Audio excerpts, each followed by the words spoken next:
Last আমরা residential status calculation তো হয়ে গেছিল। তারপরে আমরা ইনসিডেন্স অফ ট্যাক্সটা শুরু করেছিলাম, যার মধ্যে আমি আগের দিন শুধু ফরম্যাটটা বলেছিলাম যে আমাদের তিন ধরনের যেটা রেসিডেন্সিয়াল স্ট্যাটাস রয়েছে তাদের জন্য হচ্ছে আমাদের ইনসিডেন্স অফ ট্যাক্সটা কি হবে, কখন কোন ইনকামটা কোথায় জেনারেট হচ্ছে বা রিসিভ হচ্ছে, সেই অনুযায়ী কার হাতে সেটা ট্যাক্সেবল হবে এবং কার হাতে সেটা ট্যাক্সেবল হবে না। একটা চার্ট লিখিয়ে দিয়েছিলাম, বইতেও পাবে।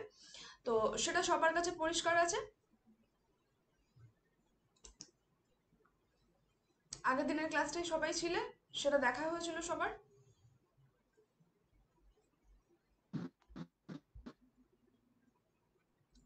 আচ্ছা, একবার হ্যাঁ আমি, ম্যাম।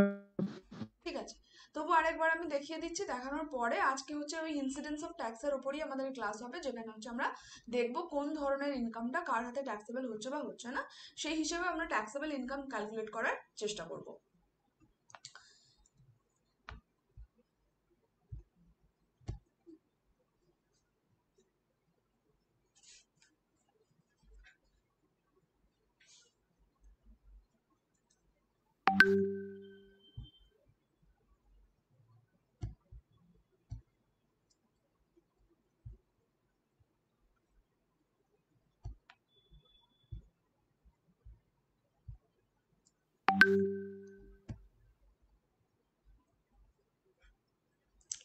লাস্ট দিন হচ্ছে আমরা এই চারটাই পড়েছিলাম, যে হচ্ছে আমাদের আয়ের নেচার কি ছিল এবং আমাদের যে তিন ধরনের রেসিডেন্সিয়াল স্ট্যাটাস, অর্থাৎ আবাসিক এবং সাধারণত আবাসিক, আবাসিক কিন্তু সাধারণত আবাসিক নয়, আর অনাবাসিক, মানে রেসিডেন্ট অ্যান্ড অর্ডিনারিলি রেসিডেন্টের ক্ষেত্রে কি হবে, রেসিডেন্ট বাট অর্ডিনারিলি রেসিডেন্টের ক্ষেত্রে কি হবে, এবং নন রেসিডেন্টের ক্ষেত্রে কি হবে, এটা আমরা আগের দিন আলোচনা করেছিলাম। তো এবার আজকে আমরা উইথ এক্সাম্পল এগুলো একটু বোঝার চেষ্টা করি যে কোনটা কোন ধরনের ইনকাম এবং কার হাতে এটা ট্যাক্সেবল হচ্ছে, কার হাতে এটা ট্যাক্সেবল হচ্ছে না। বেসিক্যালি আমরা এখানে একটা জিনিস মনে রাখবো, যে যখন হচ্ছে দুটো জিনিস হয়, ভারতে ইনকামটা অ্যারাইজ হয়েছে অথবা ভারতে ইনকামটা রিসিভ হয়েছে, ঠিক আছে। এবার এটা অ্যারাইজ বা রিসিভের ক্ষেত্রে দুটোই যদি হচ্ছে আমাদের ভারতে হয় বা যে কোনো একটা ভারতে হয়, তাহলে তিনজনের হাতেই সেটা কি হয়, ট্যাক্সেবল হয়, ঠিক আছে। আর হচ্ছে কি, যখন আমরা বলেছিলাম একটা ব্যবসার কথা, সেটা কন্ট্রোলড হচ্ছে কার হাতে, ভারতের হাতে, তখন হচ্ছে সেটা রেসিডেন্ট, যে দুটো ক্ষেত্রে আমরা রেসিডেন্ট বলছি তারা দুজনের হাতে ট্যাক্সেবল, বাকি যে আমরা বলছি নন রেসিডেন্ট তার হাতে নট ট্যাক্সেবল। এবার যদি হচ্ছে নিয়ন্ত্রণটাও ভারতের বাইরে থেকে থাকে কিন্তু ইনকামটা হচ্ছে ভারতে, তখন আমরা কি বলেছিলাম, শুধুমাত্র যে রেসিডেন্ট অ্যান্ড অর্ডিনারি রেসিডেন্ট তার ক্ষেত্রে ট্যাক্সেবল, বাকি দুজনের ক্ষেত্রে নট ট্যাক্সেবল। আর লাস্ট বলা হয়েছিল যে আমরা যখন হচ্ছে পুরোটাই ভারতে হচ্ছে, ইনকামটা রিসিভও হচ্ছে ভারতে বাইরে, আর হচ্ছে কি ভারতে পাঠানো হচ্ছে কিন্তু অলরেডি ট্যাক্সটা কি হয়েছে, বাইরেই ডিডাক্ট করে নেওয়া হয়েছে, তাহলে সেক্ষেত্রে তিনজনের ক্ষেত্রে আমরা করব কি, নট ট্যাক্সেবল। এই আমাদের কয়েকটা জিনিস আছে।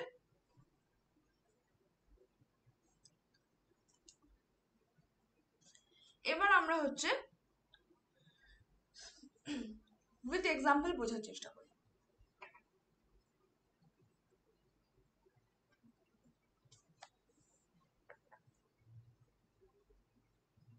আচ্ছা, ধরো বলা হচ্ছে যে government of India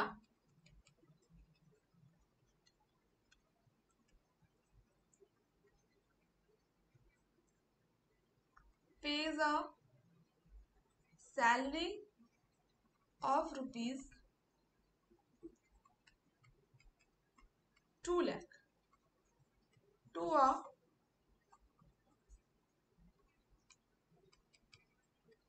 resident for his service in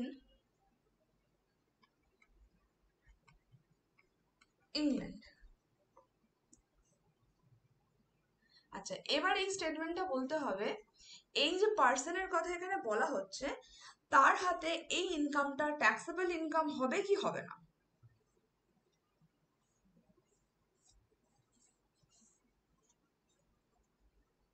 কে দিচ্ছে এটা, গভর্নমেন্ট অফ ইন্ডিয়া পেমেন্ট করছে। তো এই ঘটনাটাকে আমরা কি বলি, income deemed to accrue or arise in India, ভারতে অর্জিত বা উদ্ভূত আয় বলে এটাকে আমরা বিবেচিত করি যখন হচ্ছে কি ভারতের বাইরে কেউ চাকরির জন্য যাচ্ছে, কিন্তু স্যালারিটা কে পেমেন্ট করছে, স্যালারিটা হচ্ছে ভারত সরকার পেমেন্ট করছে, এবং সে হচ্ছে ভারতীয় নাগরিক।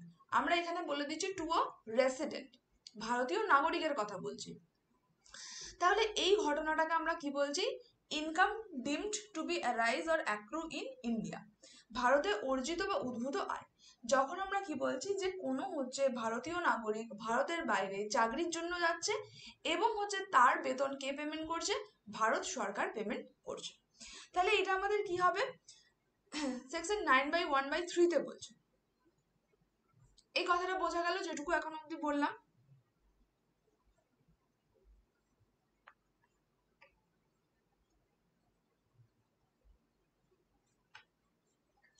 এবার সে যদি রেসিডেন্ট হয়, ঠিক আছে, এই যে বলা হয়েছিল সেকেন্ড পয়েন্টটা, ভারতে অর্জিত বা উদ্ভূত কোনো আয় যা ভারতে বা ভারতের বাইরে প্রাপ্ত হতে পারে, তাহলে এটা আমরা বলছি income to be deem to be arise and accrue in India.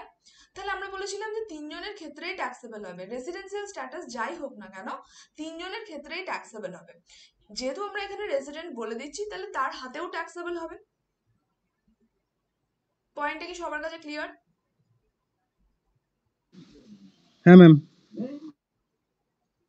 আচ্ছা, তাহলে এখানে আমরা উত্তরটা কি লিখবো, যে এখানে আমরা বলছি কি যে ভারত সরকার কর্তৃক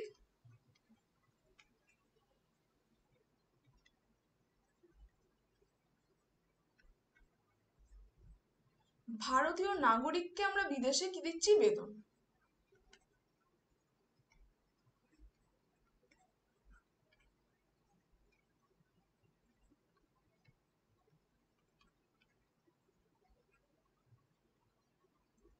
ঠিক আছে, ভারতীয় নাগরিককে আমরা কোথায় দিচ্ছি, বিদেশে।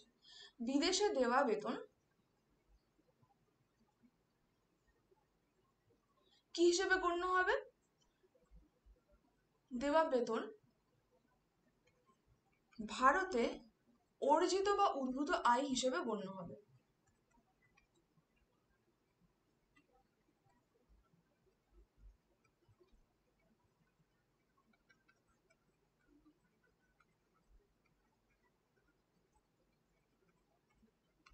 ঠিক আছে, তাহলে সেই জন্য হচ্ছে আবাসিক মর্যাদা যাই হোক না কেন সে হতো কি, এটা ট্যাক্সেবল ইনকাম হতো কিসে, এর হাতে, যাকে স্যালারি দেওয়া হচ্ছে তার হাতে এটা ট্যাক্সেবল ইনকাম হতো।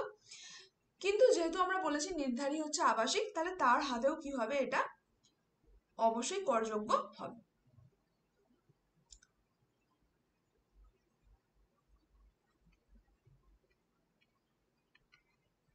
নির্ধারীর হাতে এই আয়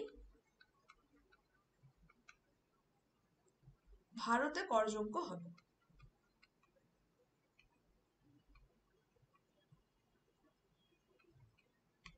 ঠিক আছে, বোঝা গেছে সবার? এই ঘটনাটাকে আমরা কি বলছি, income deem to accrue or arise in India.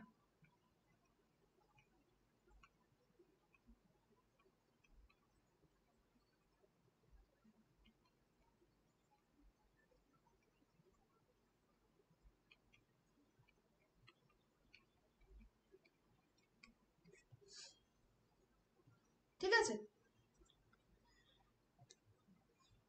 এরকম ভাবেই যখনই আমরা কোনো হচ্ছে একটা ঘটনার কথা বলবো সেক্ষেত্রে আমাদেরকে কি দেখতে হবে, যে এই যে আমরা পুরো চারটা পড়েছি তার মধ্যে কোন হেডে আসছে। যদি আমরা দেখি যে সেটা হচ্ছে ট্যাক্সেবল ইনকামের মধ্যে আসছে, এই তিনজনের হচ্ছে রেসিডেন্সিয়াল স্ট্যাটাস অনুযায়ী, তাহলে সেটাকে আমরা কি করব, করযোগ্য ইনকাম হিসেবে দেখাবো।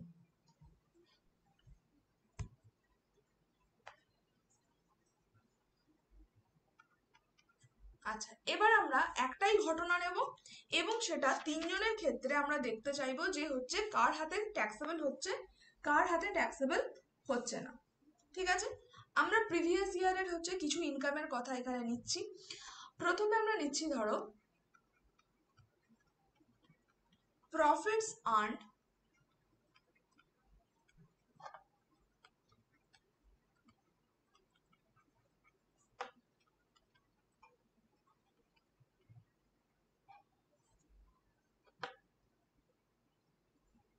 আচ্ছা, দেশের ভেতরে একটা জায়গা দিই।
ঠিক আছে, তিনটে আমরা হচ্ছে প্রফিট আর্নিং এর কথা বলছি, কিন্তু হচ্ছে আমাকে এখানে দেখতে হবে যে কোথায় ইনকামটা অ্যারাইজ হচ্ছে এবং কন্ট্রোলটা কোথায় থেকে আছে।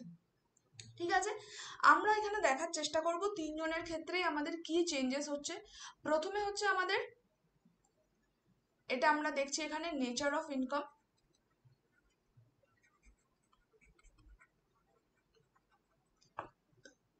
দেন আমরা এখানে বলছি রেসিডেন্ট অ্যান্ড, পুরো অ্যান্ডই লিখবে, অর্ডিনারিলি রেসিডেন্টের কথা। নেক্সট আমরা বলছি resident but not ordinarily resident, আর আমরা বলছি নন রেসিডেন্টের কথা। আচ্ছা, এবার প্রথমটা দেখো, প্রথমটা কি বলছে? প্রথমটা বলছে profits earned in business from, আচ্ছা ইন হবে না, ফ্রম হবে, ফ্রম বিজনেস ইন দিল্লি। বিজনেসটা কোথায়? দিল্লি, ভারতের ভেতরে। কন্ট্রোল ফ্রম ইউএসএ, অন্য জায়গা থেকে হচ্ছে কন্ট্রোল করা হচ্ছে। তাহলে ইনকামটা কোথায় জেনারেট হয়েছে? কন্ট্রোলটা যেখানেই থাকুক, ইনকামটা কোথা থেকে জেনারেট হয়েছে? ভারতে। ভারতে জেনারেট হয়েছে। তাহলে ইনকাম যদি ভারতে জেনারেট হয়, আমরা কি বলেছি যে ভারতে অর্জিত বা উদ্ভূত কোনো, ভারতে অর্জিত বা উদ্ভূত কোনো আয় যেটা ভারতে বা ভারতের বাইরে প্রাপ্ত হতে পারে। রিসিভও ভারত, রিসিভ আমরা কোথায় করেছি? রিসিভ আমরা করেছি ভারতে, কিন্তু আমরা শুধু বলেছি কন্ট্রোলটা বাইরে। আচ্ছা, কন্ট্রোলের ক্ষেত্রে আমরা কি বলেছি? যদি দুটো জিনিসই বাইরে থেকে হতো, নিয়ন্ত্রণ এবং প্রতিষ্ঠা, দুটো যদি বাইরে থেকে হতো আলাদা কথা ছিল, কিন্তু এখানে আমি ব্যবসার প্রতিষ্ঠানটার কথা বলছি ভারতে, শুধুমাত্র কন্ট্রোলটা বাইরে আছে। কিন্তু ঘটনাটা কি হলো যে আমরা ইনকামটা অ্যারাইজ হয়েছে ভারতেই, তাহলে এটা কি হবে তিনজনের ক্ষেত্রে? ট্যাক্সেবল। তিনজনের ক্ষেত্রে এই ঘটনাটা হবে হচ্ছে ট্যাক্সেবল। তাহলে তার রেসিডেন্সিয়াল স্ট্যাটাস যাই হোক না কেন, যেহেতু ইনকামটা অ্যারাইজ বা অ্যাক্রু হচ্ছে কোথায়? ভারতে, সেই জন্য এটা 3 ধরনের রেসিডেন্সিয়াল স্ট্যাটাসের ক্ষেত্রেই আমাদের কি হবে, ট্যাক্সেবল ইনকাম হিসেবে আসবে। সবার কাছে পরিষ্কার হয়েছে? বিজনেসটা যেহেতু দিল্লিতে, ইনকামটা অ্যারাইজ হচ্ছে কোথায়, ভারতে। অ্যারাইজ মানে ডিম টু বি অ্যারাইজ আর অ্যাক্রু আমরা ধরে নিয়ে বলছি এখানে কি, যে ইনকামটা 3 জনের ক্ষেত্রেই ট্যাক্সেবল হবে। ঠিক আছে, তাহলে profits earned from business in Delhi controlled from USA is treated as income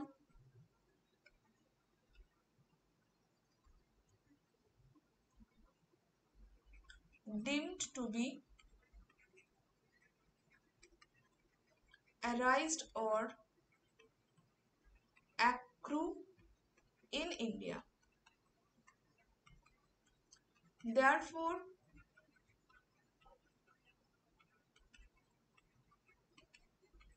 it will be taxable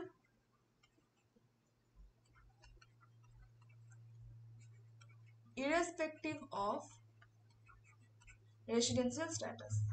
residential status যাই হোক না কেন, সেটার জন্য এটা ট্যাক্সেবল হবে। তাহলে কি, 3 জনের হাতেই হচ্ছে আমাদের এই 30,000 টাকাটা কি হলো, ট্যাক্সেবল। ট্যাক্সেবল তাহলে আমাদের কত হলো, 30,000, 30,000, 30,000। 3 রকমের রেসিডেন্সিয়াল স্ট্যাটাসের ক্ষেত্রে আমরা কি বলবো, এটা আমাদের কি হয়ে গেছে, ট্যাক্সেবল ইনকাম। আচ্ছা, নেক্সট এবার দেখো, profits earn from a business in USA controlled from Punjab ₹15,000। তাহলে ঘটনাটা কি হয়েছে, কন্ট্রোলটা কোথা থেকে আছে, ভারত থেকে। কন্ট্রোলটা ভারত থেকে আছে। এবার আমরা কি বলেছিলাম, যে যদি ব্যবসা যেখানেই হোক, যদি কন্ট্রোল ভারত থেকে হয়, তাহলে সেটা কি হবে, এই যে নিয়ন্ত্রণটা যদি ভারত থেকে হয়, তাহলে সেটা আমরা কি বলবো, দুজনের ক্ষেত্রে ট্যাক্সেবল এবং নন রেসিডেন্টের ক্ষেত্রে নট ট্যাক্সেবল। আমরা এটা কি ধরছি, যে ভারতে অর্জিত কিন্তু আয় অর্জিত বা উদ্ভূত ভারতের বাইরে, কন্ট্রোলটা ভারত থেকে আছে কিন্তু ইনকামটা আমি কোথায় পাচ্ছি, বাইরে থেকে। তাহলে আমাদের রেসিডেন্ট অ্যান্ড অর্ডিনারি রেসিডেন্ট এবং আমাদের resident but not ordinary resident, এদের দুজনের ক্ষেত্রে কি হবে, ট্যাক্সেবল, এবং যে নন রেসিডেন্ট তার ক্ষেত্রে হবে কি, নট ট্যাক্সেবল। বোঝা গেছে? কন্ট্রোলটা আমরা কি বললাম, কন্ট্রোল ভারত থেকে, কিন্তু ইনকামটা হচ্ছে আমাদের পাচ্ছি কোথায়, ভারতের বাইরে। যেহেতু বিজনেসটা বাইরে, তো ইনকামটা পাচ্ছি আমরা ভারতের বাইরে, কিন্তু কন্ট্রোলটা যেহেতু ভারত থেকে, তো সেই জন্য এটা হচ্ছে প্রথম দুজনের ক্ষেত্রে। তার মানে এখানে 15,000, 15,000 এই দুটো ট্যাক্সেবল হবে, এর ক্ষেত্রে কিছু হবে না, নন রেসিডেন্টের ক্ষেত্রে। এই সেকেন্ডটা লিখে নেবে, সেকেন্ডটা যা আছে সেটাই, profits earn from a business in USA but control from Punjab. তাহলে এটা কি মানে দাঁড়াচ্ছে, যে কন্ট্রোল ফ্রম ইন্ডিয়া, তাহলে ইনকামটা ভারতের বাইরে রিসিভ হলেও যেহেতু এটা কন্ট্রোল ফ্রম ইন্ডিয়া, সেই জন্য এটা আমাদের কি হলো, প্রথম দুজনের ক্ষেত্রে ট্যাক্সেবল হলো। ক্লিয়ার হয়েছে এই অবধি? হ্যাঁ ম্যাম। থার্ড পয়েন্ট কি বলছে, profits earn from a business in Nepal control from Karachi ₹20,000 amount also credited there. তাহলে কি হয়েছে, পুরো ঘটনাটাই কোথায় হয়েছে, বাইরে ঘটেছে। পুরো ঘটনাটাই হচ্ছে আমাদের কি হয়েছে, বিজনেসটা হচ্ছে আমাদের বাংলাদেশে, কন্ট্রোলটা করাচি থেকে আছে, আর ইনকামটা বলা হয়েছে কোথায়, ভারতের বাইরে। Business in Nepal control from Karachi, amount also credited there, অ্যামাউন্টটাও কোথায় হয়েছে, ভারতের বাইরে রিসিভ হয়েছে। ঠিক আছে, দুটো ঘটনাই ভারতের বাইরে এবং ইনকামটাও হচ্ছে ভারতের বাইরে। কিন্তু যদি আমরা এটা ধরে নিই যে হচ্ছে রেসিডেন্ট অ্যান্ড অর্ডিনারি রেসিডেন্ট, তার জন্য এই ইনকামটা ট্যাক্সেবল হবে, বাকি দুজনের ক্ষেত্রে নট ট্যাক্সেবল হবে।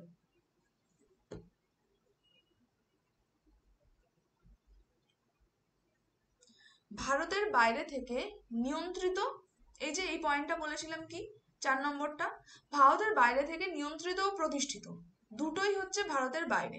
ঠিক আছে, কোনো ব্যবসা বা পেশা থেকে আয় ভারতে অর্জিত বা উদ্ভূত বলে আমরা হচ্ছে বিবেচনা যদি করব, তাহলে সেটা আমাদের ট্যাক্সেবল হবে কার হাতে? শুধুমাত্র প্রথম ক্যাটাগরি, বাকি দুজনের হাতে হচ্ছে কি হবে? Not taxable. তাহলে এই লাস্ট ইনকামটা শুধুমাত্র প্রথম জনের ক্ষেত্রে ট্যাক্সেবল, বাকি দুজনের ক্ষেত্রে হচ্ছে না। তাহলে এখান থেকে আমরা টোটাল ট্যাক্সেবল ইনকাম যদি হচ্ছে রেসিডেন্ট অ্যান্ড অর্ডিনারি রেসিডেন্ট হয়, যে এসএসসির কথা আমরা বলছি, তার টোটাল ইনকাম কত হবে? 65,000। যদি সে non resident but not ordinary resident হয়, তাহলে তার ট্যাক্সেবল ইনকাম হবে 45,000। যদি সে নন রেসিডেন্ট হয়, তাহলে তার হবে 30,000। এটা হচ্ছে তার টোটাল ইনকাম। এবার যদি কোনো ডিডাকশন থাকে, ডিডাকশন বাদ যাবে, গিয়ে আমরা তার ট্যাক্সেবল ইনকাম পেতে পারবো।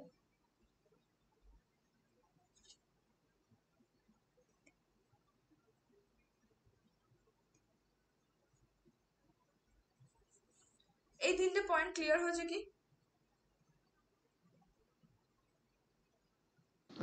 হ্যাঁ ma'am.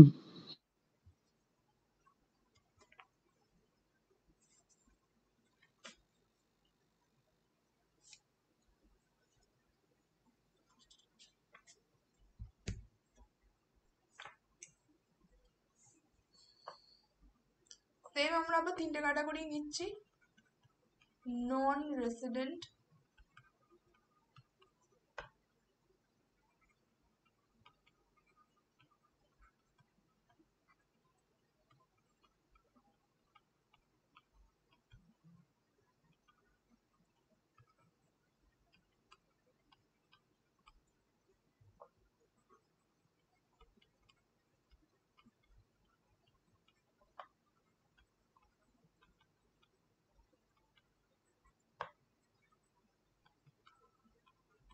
Resident and ordinarily resident. আচ্ছা, প্রথম ইনকাম বলা হচ্ছে nature of income.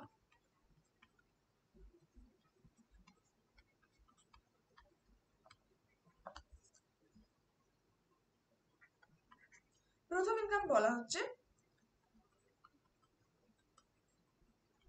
dividend received from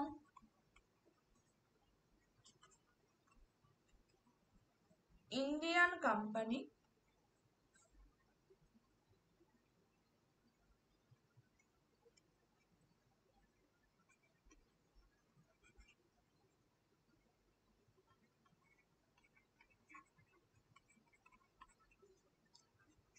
credited to his account outside India। ঠিক আছে, এই ঘটনাটা আমরা বলছি, ডিভিডেন্ড মানে লভ্যাংশের কথা বলছি, যে লভ্যাংশ আমরা কোথা থেকে পাচ্ছি? ভারতীয় কোম্পানির থেকে পাচ্ছি। সেটা আমাদের রিসিভ হচ্ছে কোথায়? ভারতের বাইরে গিয়ে রিসিভ হচ্ছে।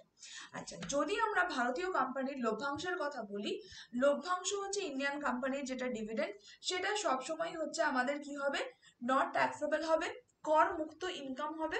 সেটা রেসিডেন্সিয়াল স্ট্যাটাস আমাদের যাই থাকুক না কেন, সেটা হবে কি? নট ট্যাক্সেবল আমাদের কোম্পানি আইনের ধারা অনুযায়ী। ভারতীয় কোম্পানি থেকে যদি আমরা পাচ্ছি, রিসিভড ফ্রম ইন্ডিয়ান কোম্পানি, 10/34 আমাকে বলছে কি ভারতীয় না ম্যাম, এখন এটা, বলো, হ্যাঁ ম্যাম, এটা এখন বন্ধ করে দিয়েছে। বন্ধ করে দিয়েছে? এটা এখন বন্ধ করে দিয়েছে। হ্যাঁ, বই আছে বর্তমানে হুম, 10 10 34, মানে আন্ডার সেকশন 10/34 ধারায় এই সালের সুবিধা নেই।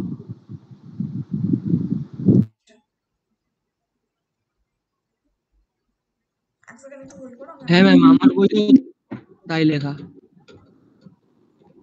ডেট কিছু দেওয়া আছে? ম্যাম, ডেটটা শুধু সাতরা পাবলিকেশনের বই আছে, আমাদের বই নাই।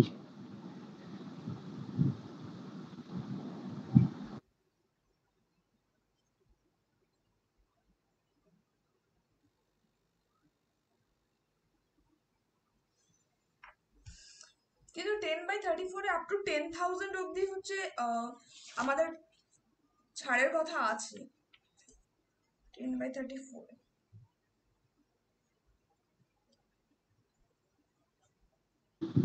কিন্তু ম্যাম নতুন বই যে আছে এখানে 10,000 দেওয়া আছে সম্পূর্ণ করযোগ্য। সম্পূর্ণ করযোগ্য। ও অ্যাকচুয়ালি এটা এখানে দেওয়া আছে এটা এটা বাইরের কোম্পানি। এখানে একটা এক্সাম্পল দেওয়া আছে, Ajit Dhar received dividend rupees 5,000 from an Indian company. সলিউশনে আছে অজিত ধর একটি ভারতীয় কোম্পানি থেকে লভ্যাংশ পেয়েছেন।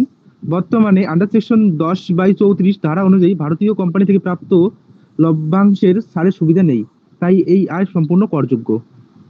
আচ্ছা, ঠিক আছে, তাহলে নিউ সেকশনে যদি এটাই দেয় তাহলে আমরা সেই হিসাবেই পড়বো। কিন্তু এখানে শুধু আমাদের ডেটটা দেখা ইম্পর্টেন্ট, কারণ কোন অ্যাসেসমেন্ট ইয়ার থেকে এটা দিচ্ছে, যেহেতু নতুন ইয়েতে দিয়েছে তাহলে আমরা সেইটা ধরেই চলবো। 10/34 এর আন্ডারে যখন বলা হচ্ছে কি ভারতীয় কোম্পানি থেকে লভ্যাংশের কথা,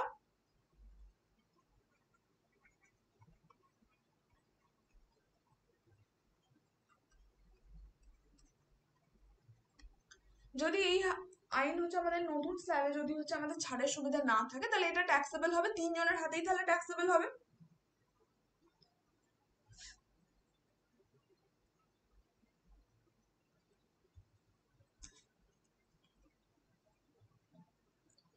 আচ্ছা, নেক্সট এবার যদি আমরা ধরছি যে কোনো হচ্ছে ইন্টারেস্ট পাওয়া যাচ্ছে, ইন্টারেস্ট ফ্রম ডিপোজিট ইন্ডিয়ান কোম্পানির, যদি সেটা বাইরে থেকে রিসিভ হয়।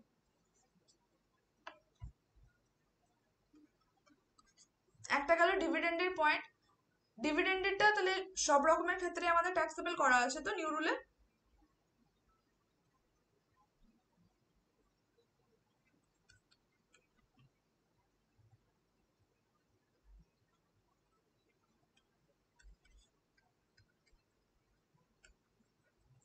interest income from Indian company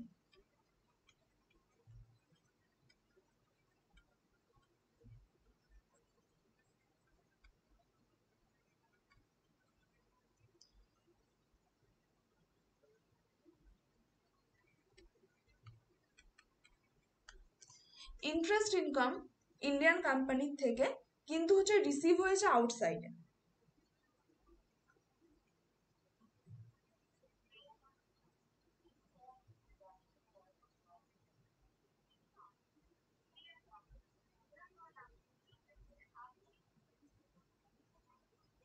এটা কি হবে?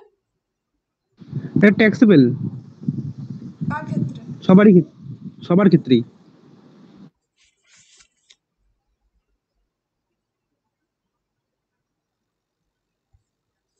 হুম, তাহলে এটা সবার ক্ষেত্রে আমাদের আসছে taxable.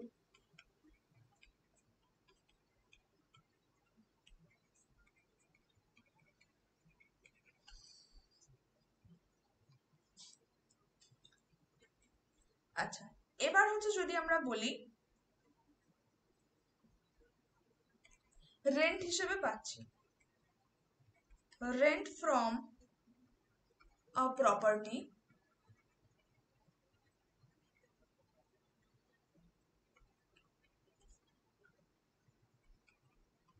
in Kolkata received in USA। প্রপার্টিটা কোথায়? কলকাতার, পাচ্ছি কোথায় আমরা? বাইরে পাচ্ছি। ঠিক আছে, তাহলে এই ক্ষেত্রে কি হবে?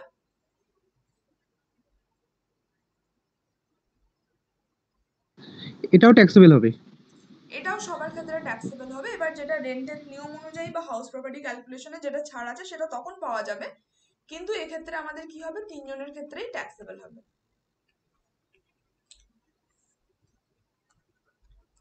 আচ্ছা, এবার যদি এটা হয় যে আমরা প্রপার্টিটা হচ্ছে বাইরে, ঠিক আছে, কিন্তু হচ্ছে রিসিভ আমরা করছি হচ্ছে ইন্ডিয়াতে। ঠিক আছে, আমরা কি বলছি? প্রপার্টি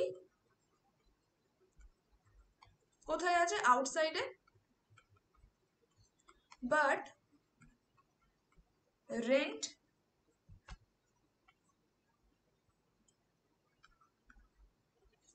মানে রিসিভড করেছি, করার পরে আমরা হচ্ছে সেটাকে কি করেছি? ভারতে রেমিট করেছি, বাট রেন্ট রিসিভড আউটসাইড। আচ্ছা, property outside, rent received there, and subsequently remitted to India.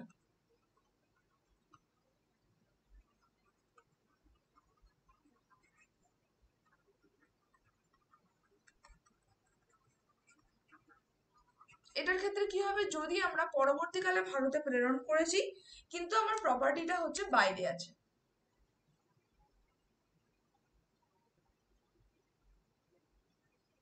তাহলে কি হলো, ইনকামটা অ্যারাইজ অ্যাক্রু কোথায় হয়েছে, ভারতের বাইরে, শুধুমাত্র পরে পাঠানো হয়েছে ভারতে।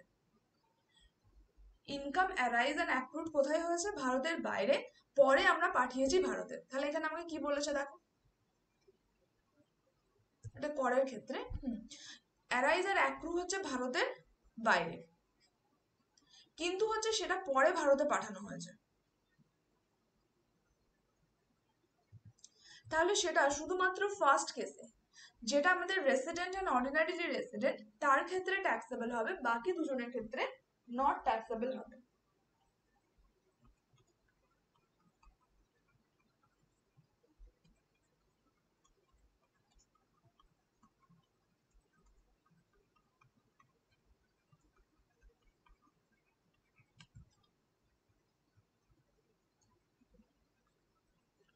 এবার এতেই যদি বলা হতো যে এর উপরে যে ট্যাক্স আছে সেটা আমরা বাইরেই কেটে নিয়েছি, তাহলে তিনজনের ক্ষেত্রেই নট ট্যাক্সেবল হতো। যদি রিসিপ্টটাও আমরা ভারতের বাইরেই করতাম, ভারতে না পাঠানো হতো, তাহলে তিনজনের ক্ষেত্রেই আমরা নট ট্যাক্সেবল করতাম।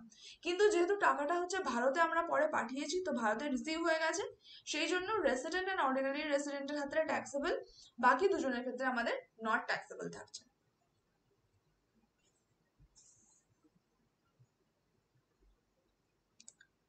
ঠিক আছে?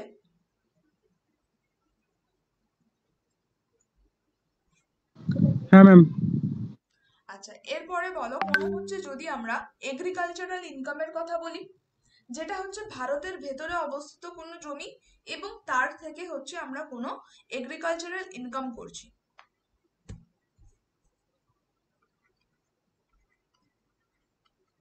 এগ্রিকালচারাল কৃষিজাত হচ্ছে আমাদের ইনকাম বা আয় হচ্ছে,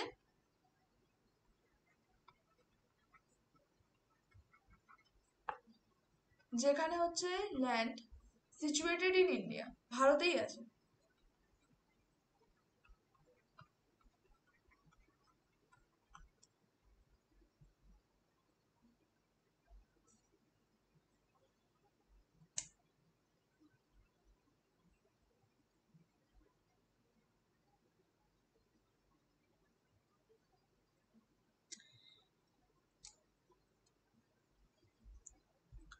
আচ্ছা, এগ্রিকালচারাল ল্যান্ডের কোনো ইনকাম সেটা যদি ভারতের ভেতরেই থাকে এবং ইনকামটা যদি আমরা ধরে নিচ্ছি এটা ভারতেই হচ্ছে, কারণ ইনকাম কোথায় অ্যারাইজ হচ্ছে, যেহেতু ল্যান্ড ভারতের, তাহলে নিশ্চয়ই ভারতেই হবে। তাহলে সেক্ষেত্রে আমাদের তিন ধরনের ক্ষেত্রে কিন্তু এটা হচ্ছে কি হবে, নট ট্যাক্সেবল। কারণ কি, ভারতে কৃষিজাত আয় হচ্ছে আমাদের করযোগ্য নয়, সেই জন্য কি হবে, তিন ধরনের রেসিডেন্টের ক্ষেত্রেই হচ্ছে আমাদের এটা নট ট্যাক্সেবল হবে।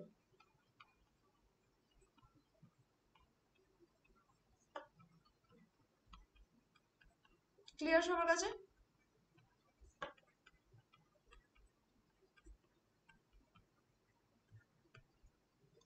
এগ্রিকালচারাল ইনকাম, ল্যান্ডটা সিচুয়েটেড ইন্ডিয়ায়। আচ্ছা, এবার একই ঘটনা যদি হয় যে অন্য দেশে হচ্ছে এগ্রিকালচারাল ল্যান্ড থেকে যদি আমাদের ইনকাম হয়, ঠিক আছে, যে এগ্রিকালচারাল ল্যান্ডটা সিচুয়েটেড হচ্ছে অন্য জায়গায়,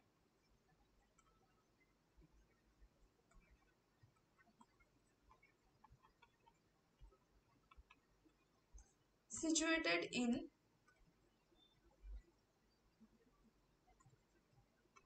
বাংলাদেশ, কিন্তু ইনকামটা আমরা কোথায় পাচ্ছি, ইনকামটা আমরা ভারতে পাচ্ছি, ল্যান্ডটা বাইরে, কিন্তু income arise or accrue in India.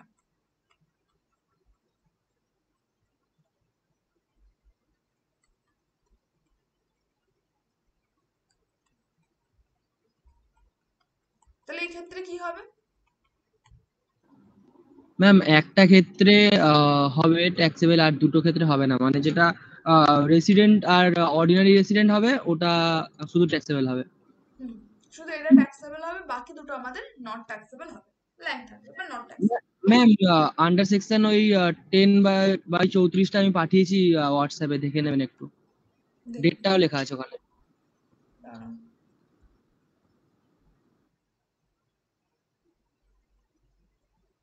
আচ্ছা, এটা 31st March 2020 অব্দি লাস্ট।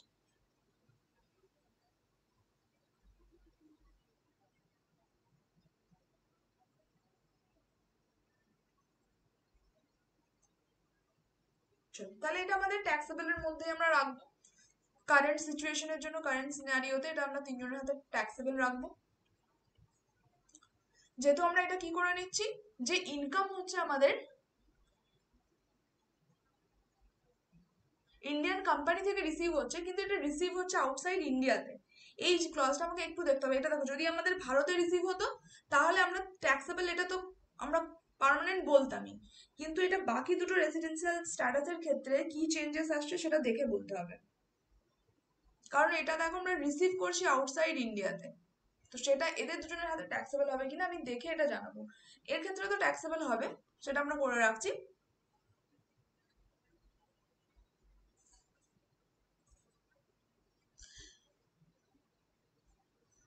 বইতে কি তিনজনের ক্ষেত্রেই ট্যাক্সেবল দেওয়া আছে?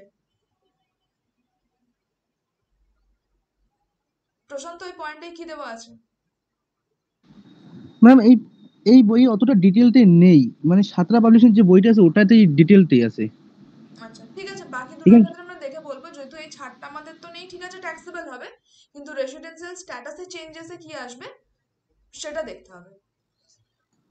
আচ্ছা ম্যাম সবগুলোতেই ট্যাক্সেবল দেওয়া আমাদের এই বইতে, যেটা হলো আহ, বসু নায়কের। আচ্ছা ঠিক আছে।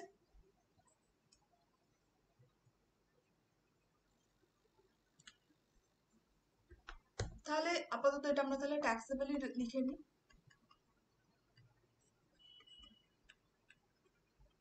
তাহলে এখানে আমাদেরকে এটা মেনশন করতে হবে যে 10/34 এর, যেটা ভারতীয় কোম্পানি থেকে লভ্যাংশের ওপর ছাড়, সেটা আমাদের কতদিন ডেট অবধি ছিল, টিল ছিল হচ্ছে যেটা 31st March 2020 অবধি দেখাচ্ছে। তাহলে বর্তমান ছিল হচ্ছে 31st March 2020 অবধি। তো এই মুহূর্তে কি হবে, ট্যাক্সেবল হবে। তো সেই জন্য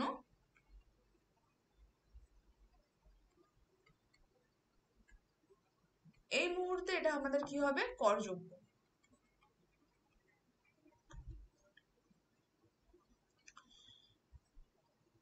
আচ্ছা, ডিভিডেন্ড গেল, ইন্টারেস্ট হলো, রেন্টের কথা আলোচনা করলাম, এগ্রিকালচারাল ল্যান্ডের কথা আলোচনা করলাম। আচ্ছা এবার আসি হচ্ছে গিফটের পার্টে। যদি আমরা বলছি এখানে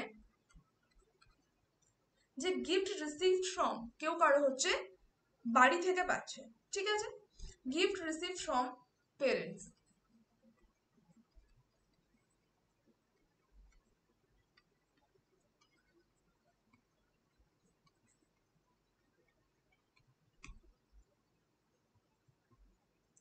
যদি হচ্ছে গিফট পাচ্ছে,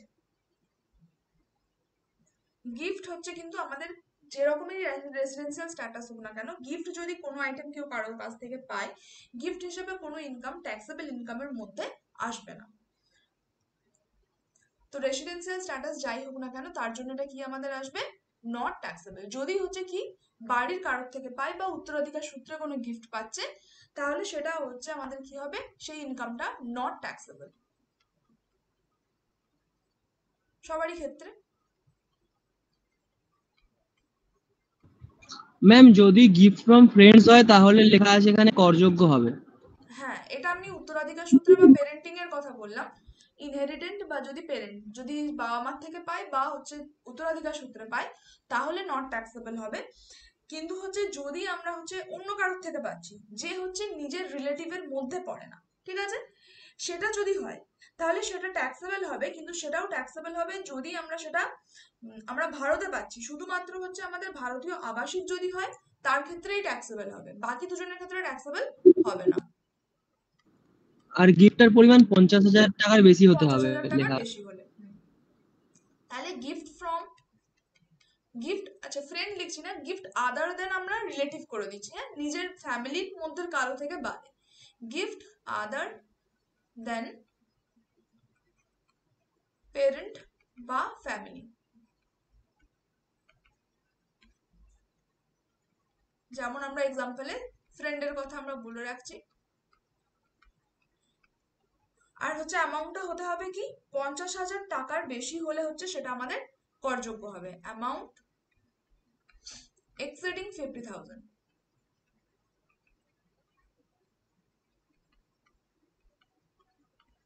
অ্যামাউন্ট এক্সিডিং 50,000 50,000-এর যদি বেশি হয় তাহলে সেটা আমাদের প্রথম ক্যাটাগরির ক্ষেত্রে ট্যাক্সেবল হবে, বাকি দুজনের ক্ষেত্রে নট ট্যাক্সেবল হবে।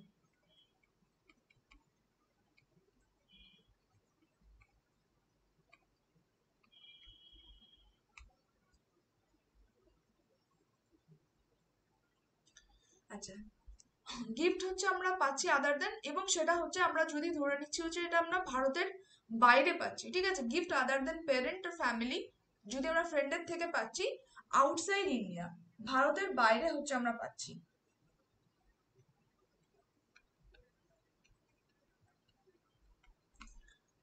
ঠিক আছে, কিন্তু যদি হচ্ছে এটা ইনসাইড ইন্ডিয়া হতো তখন আমরা কি বলতাম, যে ভারতে অর্জিত ইনকামের কথা আমরা বলতাম, যেটা আমাদের প্রথম পয়েন্ট ছিল, যে ইরেসপেক্টিভ অফ সবকিছু রেসিডেন্সিয়াল স্ট্যাটাসের আমরা না দেখে আমরা বলতাম যে যদি আমরা ভারতের মধ্যে হচ্ছে কোনো কিছু আয় অর্জন করতাম তাহলে সেটা হচ্ছে সবার হাতে ট্যাক্সেবল হতো। ওখানে গিফটটা আমার দেখো লেখা আছে আউটসাইড ইন্ডিয়া। কি প্রশ্নটা আছে তো আউটসাইড ইন্ডিয়া?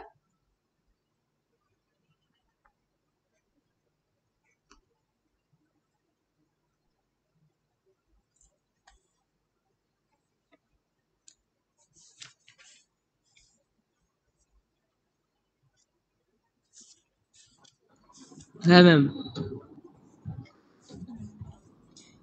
আচ্ছা, মোটামুটি সব রকম ইনকামের হেড হয়ে গেছে, বিজনেস হয়ে গেছে, এগ্রিকালচারাল হয়ে গেছে, গিফট হয়ে গেছে, আর নর্মাল। আচ্ছা, আর নর্মাল এমনি স্যালারির ইনকাম তো সেটা যদি হচ্ছে আমাদের স্যালারি ইনকামের ক্ষেত্রে তো ট্যাক্সেবলই আসবে যদি হচ্ছে আমরা ভারত থেকে পাচ্ছি।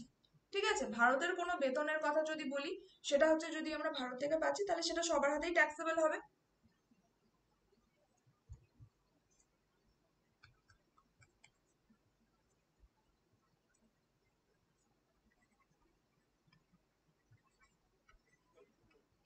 Salary received in India,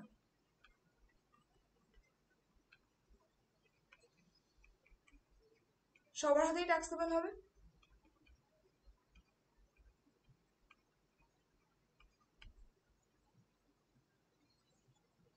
R as such কিছু নেই এক্সাম্পলে।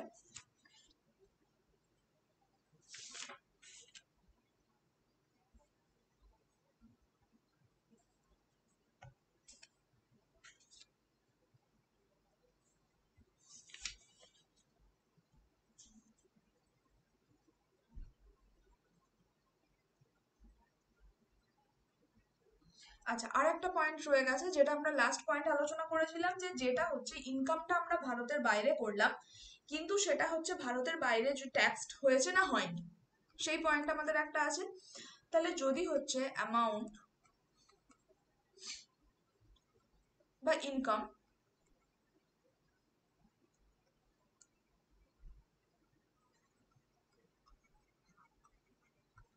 brought into India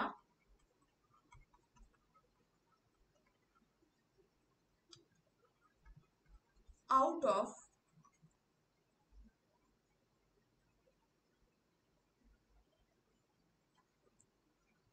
past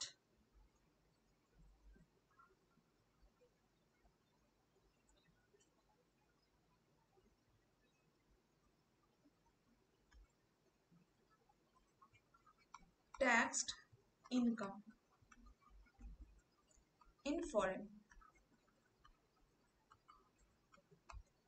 কি বললাম, টাকাটা আমি পরে ভারতে নিয়ে এসেছি, অলরেডি ইনকামটা বাইরে জেনারেট হয়েছে এবং সেখানে ট্যাক্স অলরেডি পেমেন্ট করে দেওয়া হয়েছে।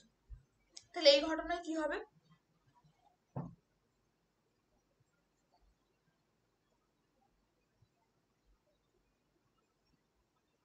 কি হবে যদি ট্যাক্সটা ভারতের বাইরে পেমেন্ট অলরেডি করা হয়ে যায়, শুধু টাকাটা পরে পাঠানো হয়? ম্যাম করযোগ্য হবে না। করযোগ্য হবে না। যদি সবটাই বাইরে হয়ে গিয়ে থাকে তাহলে তিনজনের ক্ষেত্রে এটা আমাদের নট ট্যাক্সেবল।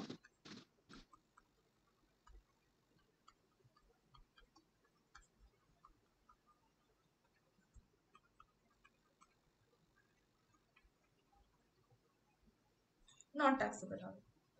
আচ্ছা, কিন্তু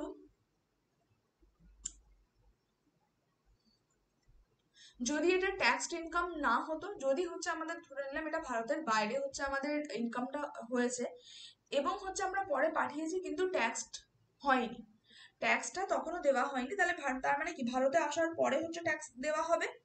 তাহলে সেক্ষেত্রে আমাদের হচ্ছে যদি আমরা রেসিডেন্ট ধরে নিতাম তাহলে রেসিডেন্টের ক্ষেত্রে সেটা আমাকে ভারতে ট্যাক্স পেমেন্ট করতে হতো, যেহেতু অলরেডি ট্যাক্স দেওয়া হয়নি। নন রেসিডেন্টের ক্ষেত্রে হতো না।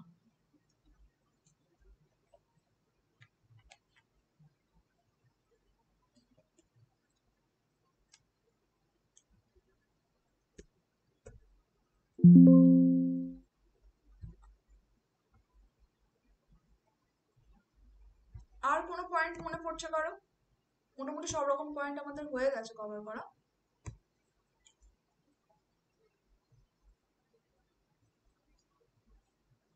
আচ্ছা, এবার ধরো যে আমরা বলছি একটা হাউস প্রপার্টি ভারতের বাইরে আছে, ঠিক আছে, সেখান থেকে যে ইনকামটা হচ্ছে সেই ইনকামটা কি করা হচ্ছে সেইখানেরই ব্যাংক অ্যাকাউন্টে দেওয়া হচ্ছে, ঠিক আছে, ভারতের বাইরের হাউস প্রপার্টি।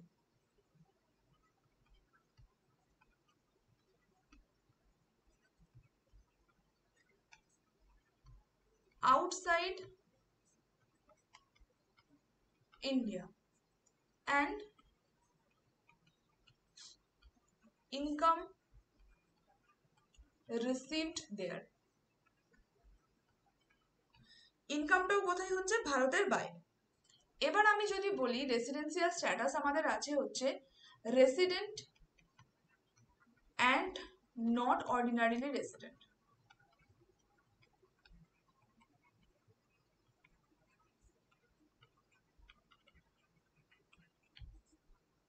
তার ক্ষেত্রে এই ইনকামটা কি হবে, ট্যাক্সেবল হবে কি হবে না?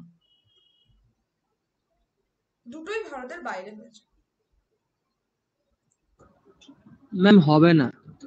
এটা আমাদের কি হবে, নট ট্যাক্সেবল।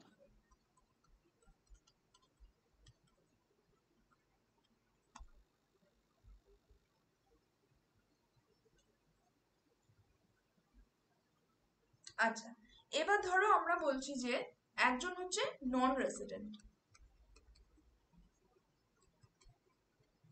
ঠিক আছে, তার হচ্ছে হাউস প্রপার্টি আছে হচ্ছে ইন্ডিয়াতে,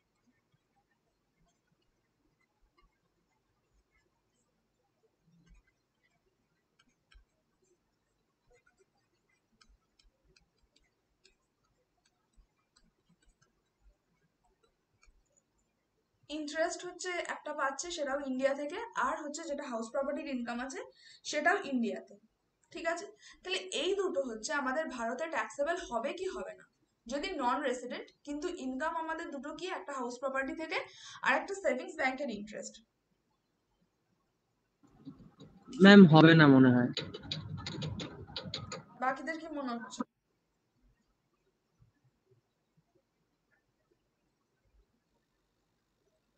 প্রথম পয়েন্ট আমরা কি বলেছিলাম, income অ্যারাইজড or accrue in India, বা যদি হচ্ছে রিসিভড ইন ইন্ডিয়া হয়, ভারতে যদি প্রাপ্ত হয়, তাহলে সেটা যে কোনো ধরনের আমাদের রেসিডেন্সিয়াল স্ট্যাটাস হোক না কেন, যদি ইনকাম আমরা ভারতে রিসিভ করে থাকি তাহলে তাকে হচ্ছে আমাকে যে কোনো রেসিডেন্সিয়াল স্ট্যাটাসের ক্ষেত্রেই আমাকে ট্যাক্সেবল করতে হবে। নন রেসিডেন্ট হলেও যদি ইনকামটা আমার ভারতে হয়ে থাকে তাহলে সেটা কিন্তু ট্যাক্সেবল ইনকামের মধ্যে পড়বে। ফার্স্ট পয়েন্টটা দেখে নেবে, সেটাতে এটাই করা আছে।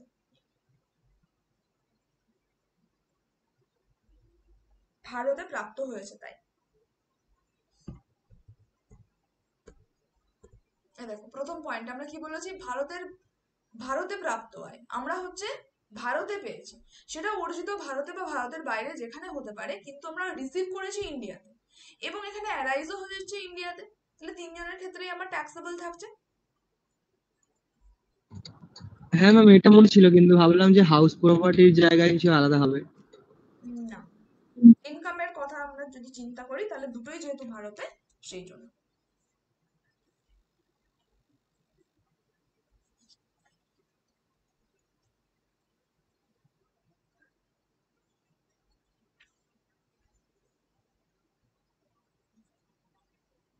এই মোটামুটি আছে, আর সেরকম কিছু আদার্স নেই।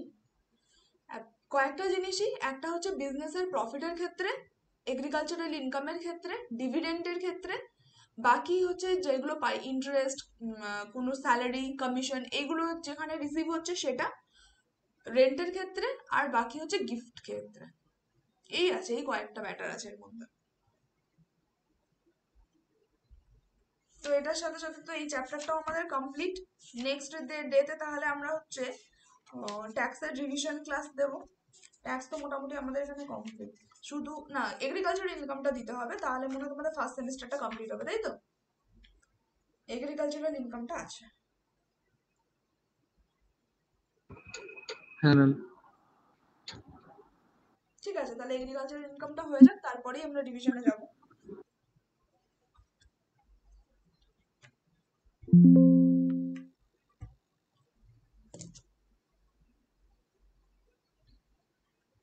তাহলে এই অবধি থাকবে আজকের সেশনটা। ট্যাক্সের আগের পার্ট থেকে বা কোথাও থেকে কারো কোনো রিভিশন করতে অসুবিধা হচ্ছে বা কোথাও কিছু অসুবিধা আছে, কোনো পার্টিকুলার টপিক নিয়ে অসুবিধা হচ্ছে, যেটুকু আমরা এখন অব্দি আলোচনা করেছি তার মধ্যে?